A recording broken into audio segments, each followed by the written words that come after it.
You see, this is the road that leads to Meherazad, as I told you before. It is about 6 furlongs from the gate of Meherazad and takes us to the road that connects to the reservoir called Pimpalgaon Reservoir.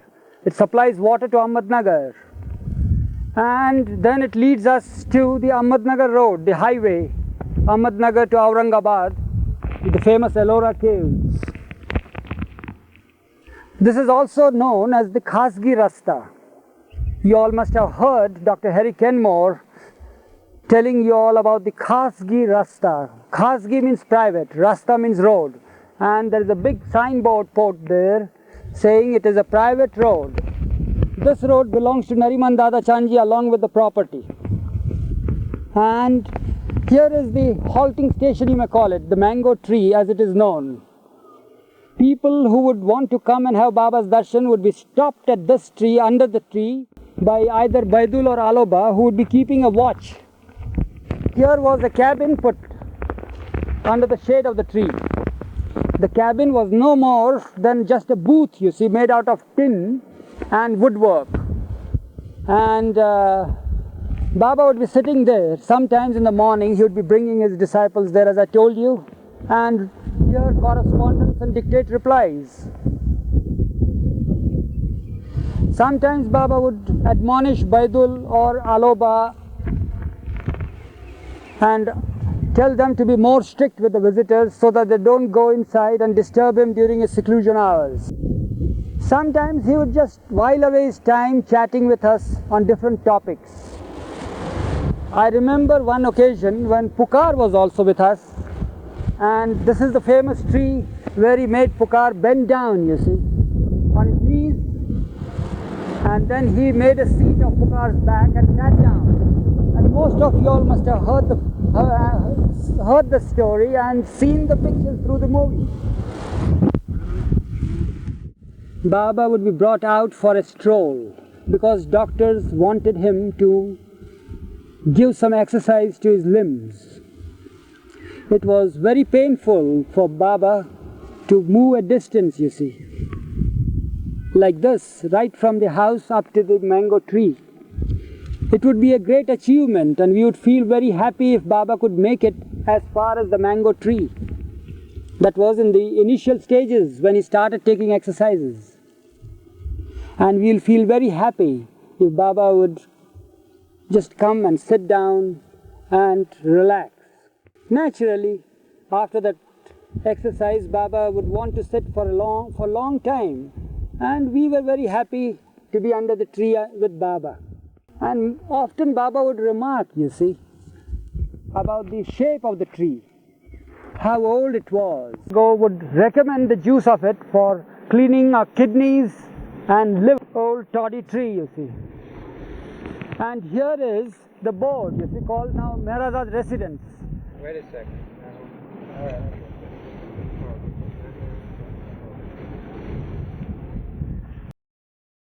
Formerly there were 3 boards put here telling the people, you see, of the notice put saying that no visitors permitted and no one should come for darshan. Most probably some of you all have seen those boards in some movie shots, you see. There were 3 boards put in English, Marathi and Hindi prohibiting the visitors from disturbing Baba and going inside Meherazad premises, you see.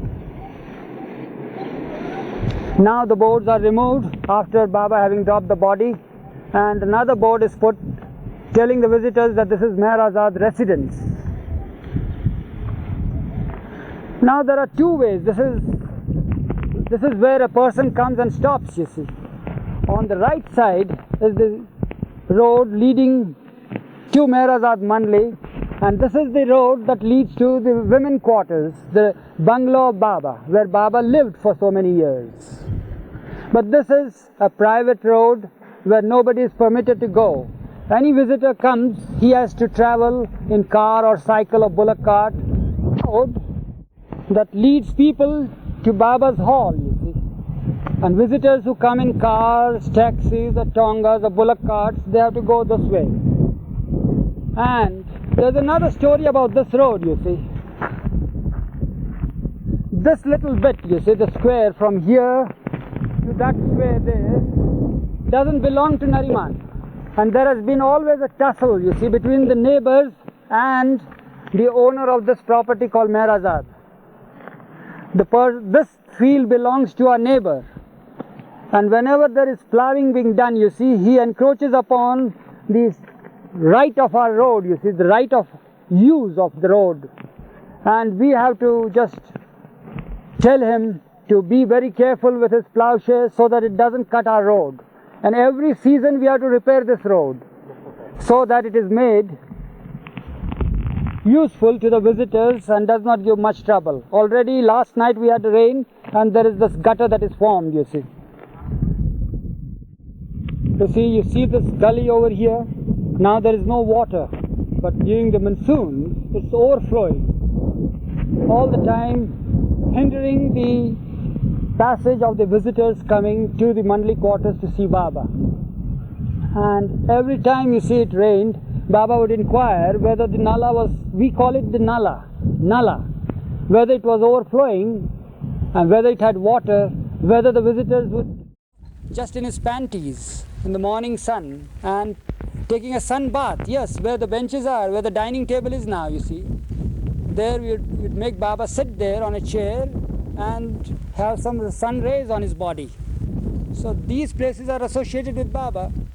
That's how we just associate this place with Baba.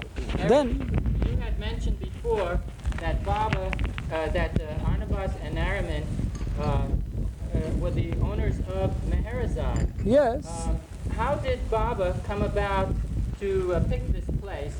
That well, the thing is that could Nariman anything on that? I will be able to explain to you better, you see, because Nariman doesn't remember the incidents, you see. The thing is that when Baba was in Meherabad, prior to 1943, I know Irwin wants Nariman to say something on the mic. I don't know whether Nariman would want to say something, but in order to give you the details first, before 1943 it so happened that Baba once expressed a desire to have a place not too far away from Ahmednagar, not too close to the city, and at the same time a secluded spot, you see, on a hill and with some water arrangements nearby. So he was expressing this wish of his, and it was Vishnu who once read in a newspaper that there was a place by the side of a reservoir. You see, there is a reservoir over here. This place is called Pimpalgaon Malvi. And in the local Marathi paper, Vishnu once read that there was a spot for auction doing inside the cabin. There were replica of temple, church, and the fire temple of the Parsis, the mosque, stupa, and so forth, made in marble, small little pieces, you see, and they were all put on a shelf, and Baba would want me to put a chair in front of it. He would sit there. I didn't know what he did, but then the doors were closed, and well, facing these things he would sit, and for hours together he would be inside the room, and then when he would clap, I had to open the door and go inside and attend to him. That was during the time of the Manonash. One day he declared that his work, Manonash work, was completed, and he told me to get a pit dug right behind this cabin and to make arrangements to light a fire there, which we call the Manonash Duni. And prior to that, he made me write down a couple of sentences. I don't remember the exact words, but the gist of it is that all the rites and rituals and ceremonies of all the religions in the world are put in this fire. This much I remember. And when the fire was lit late in the evening, we who were with him during the Manonash period stood by the side of the fire with Baba, and Baba just made me read those sentences aloud, and then he tore the pieces, put the thing in the fire. He stood there for some time, and then he ordered us that we should not make any use of the ashes, you see, of the fire. Next morning, Baba called for empty tins, you see. You know those biscuit tins or something like that you have. And with his own hands, he collected all the ash from there and just pressed the tins full with the ashes, and he told us, ordered us, that we should not make any use of this ash and not even touch the ash and just keep them safe. Those tin boxes are, well, we don't know what to make of it. It's just there, you see. At present, I don't know who has got the custody of the tins also. I've forgotten that. Usually the Duni ash, you see, is used by people who come, and it is considered to be a sacred ash, and they apply it to the forehead or wish something or even have a pinch in the mouth, you see. People have some faith in such ash, and they think that the wishes are fulfilled or cured of the diseases and so forth. But particularly this ash of the Manonash, the annihilation of the mind, was ordered that it shouldn't touch. So the ashes remain untouched. So this is called the Manonash cabin. Now here is the room. It's now used by Pendu.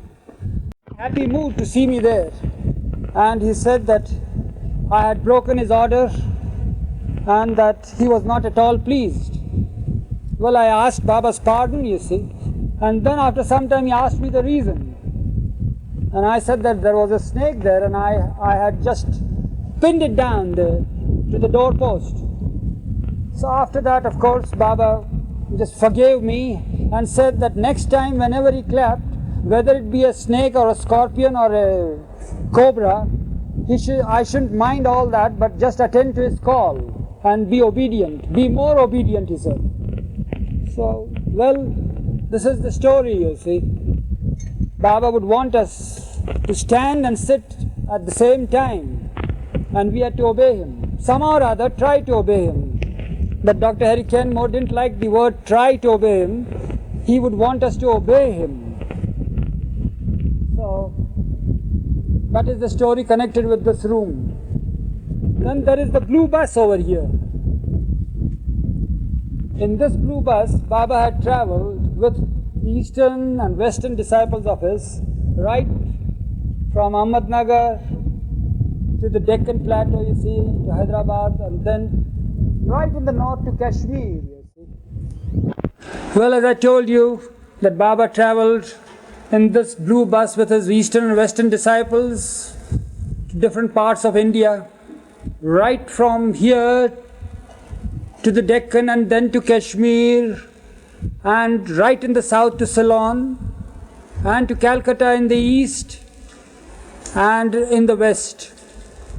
Miles together, you see.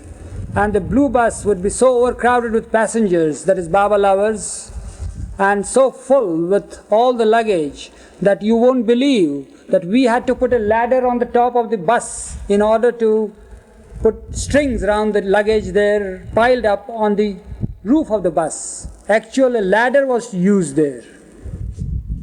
And Elizabeth was the one, Elizabeth Patterson, you see, who was the first one to drive this bus when it arrived new at Meherabad. Padri was the one who got it down with all that luggage from Meherabad Hill down to the lower Meherabad, and from there on, Elizabeth drove the bus with Baba and all the Eastern and Western women inside. Kaka Baria was there with Elizabeth and Eruch, that is myself. And we went from, the first journey that we made in this bus was from here to Sholapur and then to Hyderabad. Well, this bus has travelled far and wide in this country, and also in Ceylon and in the state of Kashmir. In this bus, Baba went out also searching for musts. There is this nice story connected with this, you see. Dr. Donkin also drove this bus. So I said, well, I am supposed to take these ladies to Quetta. He says, this is a very dangerous track and it's infested with bandits. Well, that's a different story, but I would like to mention about Kitty over here once. So we had a halt at a certain place for the night. I was sleeping inside the bus, you see, keeping guard also over the luggage and other things belonging to the ladies. And all of a sudden, at about 2:30 in the early hours of the morning, I find some noise right on the roof of the bus. I got out of the bus and tried to find out who the person was. And I just flashed my torch and found Kitty. I said, "Kitty, what are you doing here?" She says, "No, I'm just searching for onions and potatoes for the morning breakfast." I said, at this unearthly hour? He says, "Well, we have to prepare, you see, far in advance, because Baba would start at about 6 o'clock in the morning." So our dear Kitty was active during the day as well as during the early hours of the morning. Well, that is one of the stories that I can recollect about the bus. There are many, many such stories, you see, and especially regarding the overcrowding of the bus and our journeys, you see, in that with all the women there and all the luggage, including the pets sometimes, you see. So this is the blue bus, which has given good service to Baba. After he completed this tour in the blue bus, Baba just wanted this bus to be disposed of. Well, then some of the mandali thought of a very novel idea to dispose this off. So all the close lovers of Baba were given the opportunity to possess this bus. Sort of a lottery was taken out. And it so happened that one lover of Baba in Delhi by name of Keki Desai got this bus in a lottery. And he had no garage, so he gifted the bus back to Baba.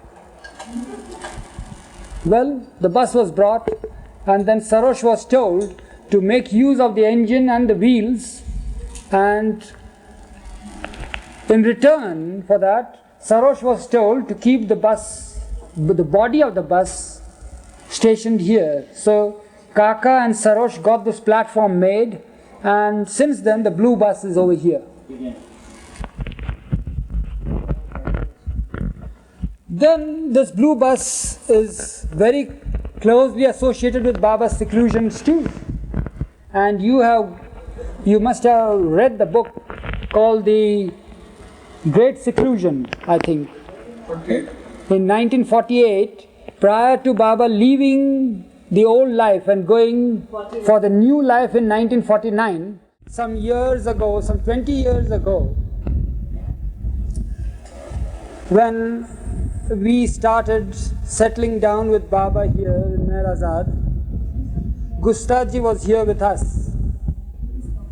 And every now and then he would report to Baba in the morning that in the night when he went out of his room to piddle or to cough or to spit out, he spotted a spirit, you see, a ghost in the form of a human being, sometimes tall as a tree, sometimes huge as a giant, sometimes like a dwarf, and so forth. And every day every now and then, I should say, not every day, but every now and then, very frequently, he would entertain Baba with different stories and shapes of the ghosts that he had spotted during the nights in this compound. And I, being very young at that time, you see, was very skeptical about all these ghost stories. But Baba would nod his head, you see, would never reprimand anybody, of course, and didn't say anything to me, but with a meaningful look. Sometimes, every now and then, you see, during the course of Gustaji's narration, while he would see a cynical smile on my face, he'd just look at me and keep quiet. Well, days passed by, weeks passed by, months passed by, years passed by.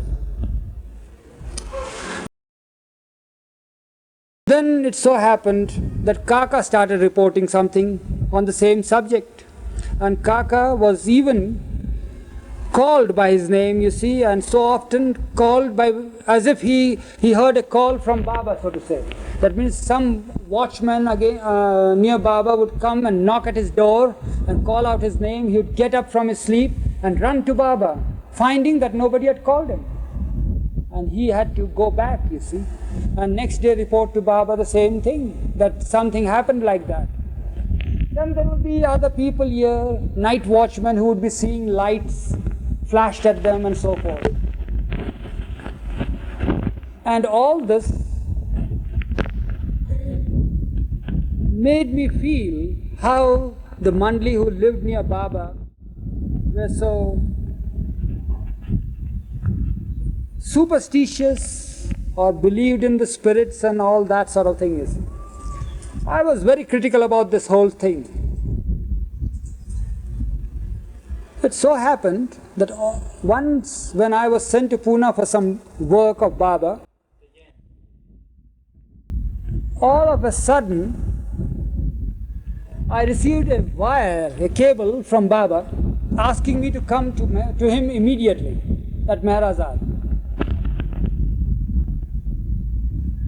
So, well, I arrived the same evening, and what do I find? Baba here, I had to come in the evening. Naturally, Baba asked me to come over immediately. As soon as the person who was oppressing me or pressing me down or pinning me on the floor was thrown out, I woke up. And what do I find? Baba enjoying the fun, you see. He was sitting on the edge of the cot, and the night watchman was called to watch the fun, you see.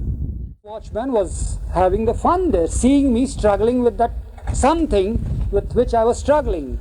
And Baba was dangling his two legs, you see, sitting on the edge of the cot there. And first thing I saw was Baba just laughing, you see. And then I got up and Baba said, "What was the matter?" And I said, "Baba, there was somebody here trying to throttle me, sitting on my chest, a very heavy burden." He said, "Now do you believe in what Gustaji used to tell us?" I said, "What is that?" He says, "This is the play of the spirits, you see." He said, "Never disbelieve in anything anyone says, because everything is possible in this illusory world. After all, it's all illusion. And everything can be made possible and is possible. So don't be critical or cynical of people telling you certain things. Don't deride at anybody's stories or says. It is possible. There are spirits here. They do come to me for help. And we had heard, of course, that they always want Baba's physical contact so that they can get a human form, you see. They hanker after human form, and when they feel that there is the form of the God-man, they try to serve the God-man, and especially they take the advantage when there is nobody by Baba's side, you see, side of the body, Baba's side, that means near Baba's body, and they would want to touch his body or come in contact of Baba's body or do something. And that was one of the reasons why Baba had constantly, continuously, somebody or the other near him all the time. And very often we would just joke, you see, even in presence of Baba, that Baba is the only one in the world, and at the same time he has never been kept alone. So that is the end of the story, you see. To get a caravan made, you see, and Baba gave him some idea as to what sort of a caravan to be built for Baba's use in New Life. This was Baba's caravan, you see. And Padri, with the help of some other mechanics, you see, got it made in Ahmednagar and brought it by train to Banaras and delivered this cargo to us in Banaras for Baba's use in New Life. And this is called the New Life Caravan. It was not used by Baba on the journey. Baba used to journey the distance on foot, travel with the women as well as the men on foot. But this was specially used by the women as shelter in the night. Men would be just outside under the shade of trees, and the 4 women that followed Baba in new life. Mera, Mani, Kaver and Meru were having the shelter in the night in this caravan. Occasionally Baba would be in the caravan during the daytime or when it rained. Otherwise it would carry fodder for the cattle and luggage of the women. And this is the caravan of the new life. It was driven by Pendu. This is the driver's seat, you see. And it was drawn by 2 bullocks. And I'm sure the women must have given you the full description of this caravan driven by 2 bullocks. One of them was the English bull, you see, that was reared by Baba. And now we proceed further from here to the seclusion hill. And well, Irwin says that women did not give the description of the caravan and the bullocks. You see, well, then I have to give something. Well, there was a yoke here, you see, right out, and 2 bullocks were yoked, and Pendu would be sitting on the seat. This was the handbrake, and Pendu would be following all the others, you see. There were tongas, bullock carts, a white horse, a camel cart, and of course the new life companions of Baba, plus cows and 2 donkeys. Chosen for this heavy load were special, you see. A special pair was there, and one of them was an English bull. When it was a calf, it was brought by Sarosh from Pune to Ahmednagar, from a farm, military farm. The pair was brought in a car, mind you, and Baba with his own hand, with a feeding bottle, would feed the 2 cows, and they grew into huge bullocks, you see. And they were used here for driving the caravans. So that is, you can see the Meherazad over there, like a little oasis there. That is the reservoir, you know, called the Pimpalgaon tank, that supplies water, drinking water to Ahmednagar city. And nearby there is the pumping station there. And this is the path trod by Baba while going up the hill, the seclusion hill, from Meherazad.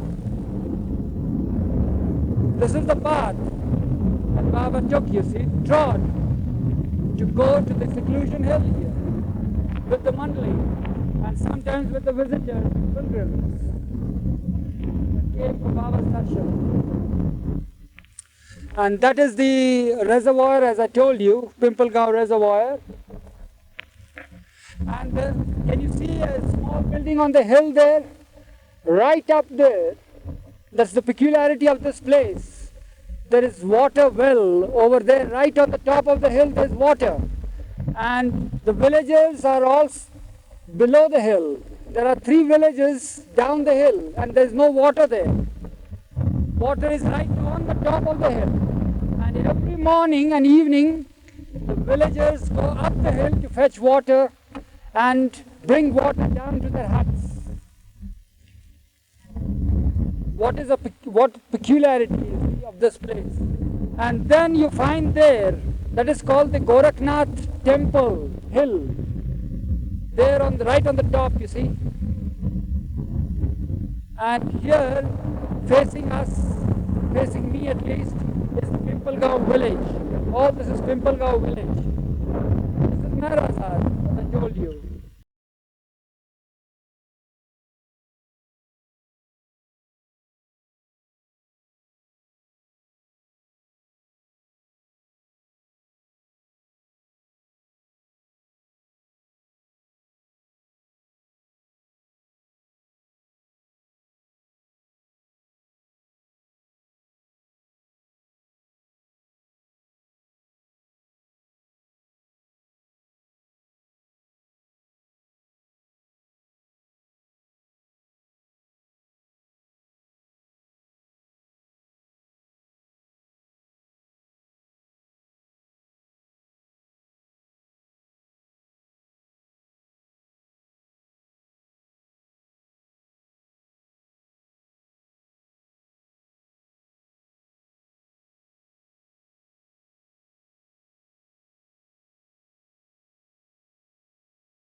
was held at Meherabad.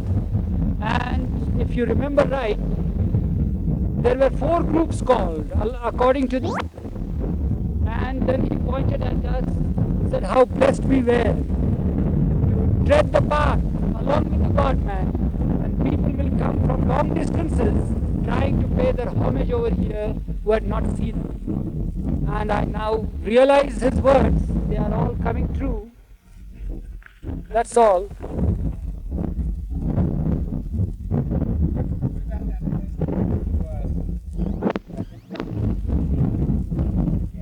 So this is the corner post, you see.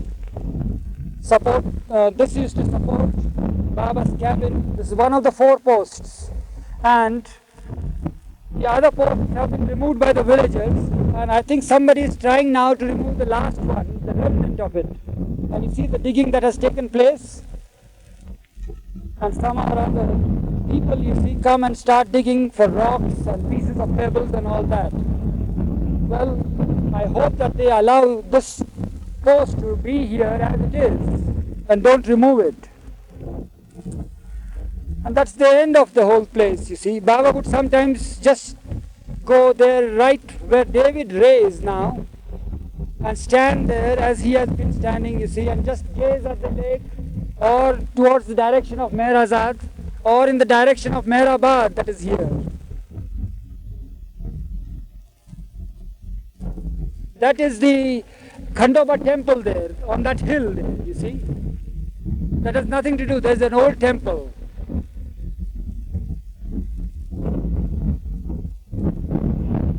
This is the spot where Baba's cabin was, that's all. Formerly when we removed the asbestos sheets, there was a plinth work over here, bricks and all that. But the village boys have removed these things. And now you find nothing except the rocks, and the remnant is the post, piece of post there, the corner post. That's all. Now let's go down to sunset. You see, as I told you, there was a door to the cabin over here on this side, you see. And naturally, sometimes when Baba would come to the cabin at the sunset time, he would be just standing here and gazing at the sunset.